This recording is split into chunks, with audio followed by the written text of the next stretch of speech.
Assalamualaikum warahmatullahi wabarakatuh.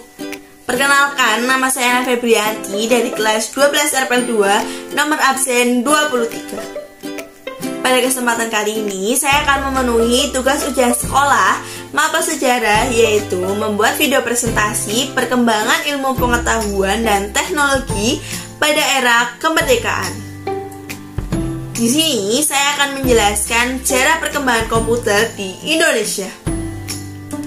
Seiring dengan perkembangan zaman, manusia berhasil menemukan berbagai macam teknologi yang berguna untuk kehidupan sehari-hari. Hadirnya teknologi juga memiliki pengaruh besar dalam kehidupan sehari-hari manusia.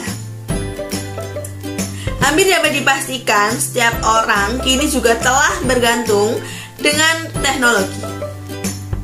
Pasalnya, setiap hari kita memerlukan teknologi untuk menjalani aktivitas sehari-hari. Komputer merupakan sebuah teknologi yang hampir digunakan dalam segala bidang. Bagaimana sih sejarah perkembangan dari komputer ini? Nah, selanjutnya saya akan menjelaskan dari perkembangan komputer. Jadi simak sampai selesai biar kalian paham ya. Terima kasih. Untuk yang pertama ada penemu komputer. Sejarah perkembangan komputer berawal dari penemuan seorang yang bernama Charles Babbage. Dia adalah seorang ilmuwan di dunia yang telah banyak memberikan kontribusi bagi kehidupan manusia, terutama perkembangan komputer. Dan untuk selanjutnya adalah sejarah komputer. Penemu fenomenal yaitu mesin penghitung Differential nomor 1 merupakan salah satu penemuan yang paling terkenal dalam sejarah perkembangan komputer dan merupakan kalkulator otomatis pertama sebagai cikal bakal komputer. Penemuan tersebut menjadikan Charles Babbage sebagai penemu komputer dan dijuluki sebagai Bapak Komputer. Sejarah perkembangan komputer di Indonesia mengalami 5 generasi. Untuk generasi yang pertama yaitu pada tahun 1960-an dan untuk generasi yang kedua pada tahun 1970-an dan pada yang ketiga pada tahun 1980-an. Dan untuk yang keempat pada tahun 1990-an dan untuk yang kelima atau untuk yang terakhir pada tahun 2000-an. Nah, untuk langsung aja yang pertama adalah perkembangan komputer pada tahun 1960-an. Tepatnya pada tahun 1967, komputer mulai merambah ke tanah air dengan melalui izin pemerintah. Komputer pada saat itu merupakan barang mewah, maka hanya pihak-pihak tertentu saja yang dapat memiliki seperti instansi pemerintah dan industri besar. Pada awalnya memang kehadiran komputer ini kurang bisa diterima oleh masyarakat. Namun pada tanggal 4 Juli 1969, pemerintah Indonesia membuat suatu organisasi bernama Bakotan, Badan Koordinasi Otomatisasi Administrasi Negara. Bakotan selanjutnya difungsikan sebagai penyedia informasi seputar komputer kepada masyarakat yang masih asing dengan teknologi. Selain itu, organisasi ini juga berfungsi sebagai konsultan pembelian dan penyewaan komputer ke lembagaan atau perusahaan terkait yang membutuhkan. Dan untuk yang kedua, perkembangan komputer di Indonesia pada tahun 1970-an.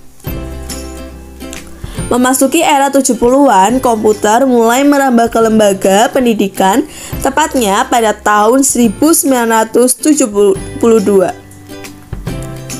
Pada tahun 1972, yang dipaksa raih oleh Indro S. Wadadi, PhD dari Universitas Indonesia, yang memasukkan jurusan ilmu komputer sebagai salah satu bidang industri yang bisa dipelajari oleh mahasiswanya.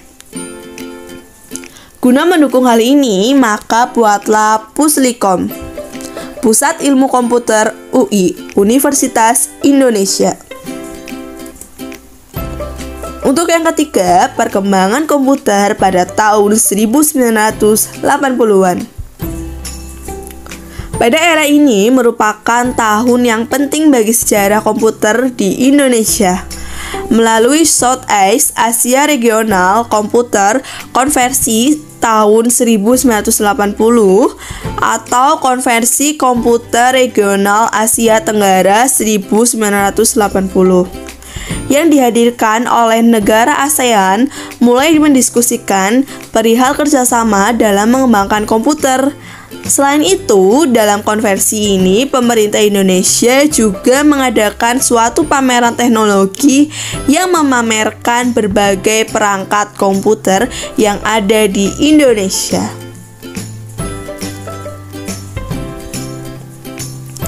Dan untuk perkembangan komputer di Indonesia pada tahun 1090-an. Era ini merupakan cikal bakal pengguna PC atau personal komputer. Walau jumlahnya masih sedikit, selain itu mulai dikenal komputer-komputer dengan prosesor mikro yang dirancang oleh Intel Corporation yaitu Pentium. Pentium 2 merupakan yang paling diminati pada saat itu karena dianggapnya efektif dan efisien dalam pemakaiannya.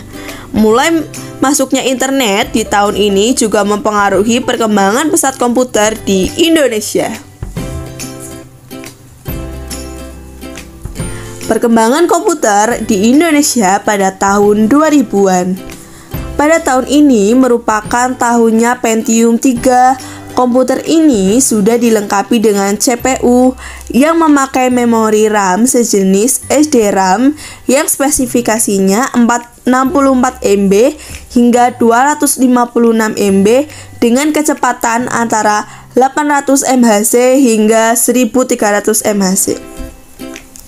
Sistem operasi yang dipakai adalah Windows, di mana Windows 98 merupakan yang paling viral pada saat itu. Walaupun komputer ini dibanderol pada angka 8-10 juta, namun tetap laku di pasaran meningkat. Kebutuhan masyarakat akan komputer sudah meningkat. Jadi, kesimpulan dari sejarah komputer di Indonesia ini adalah perkembangan komputer dari masa ke masa selalu mengalami peningkatan.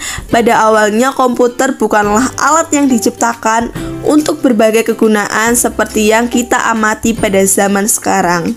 Dulu komputer diciptakan hanya sebagai alat untuk mempermudah dalam perhitungan, atau lebih mudahnya sebagai mesin penghitung matematika. Tapi seiring dengan perkembangan zaman, komputer sekarang ini terus berevolusi menjadi mesin serbaguna khususnya pada bidang industri dan penelitian. Mungkin segitu dari saya, terima kasih dan semoga bermanfaat. Nah, itu dia sejarah perkembangan komputer di Indonesia. Mungkin segitu aja yang bisa saya sampaikan. Mohon maaf apabila ada kesalahan. Semoga video ini bisa bermanfaat buat kalian. Wassalamualaikum warahmatullahi wabarakatuh. Bye-bye.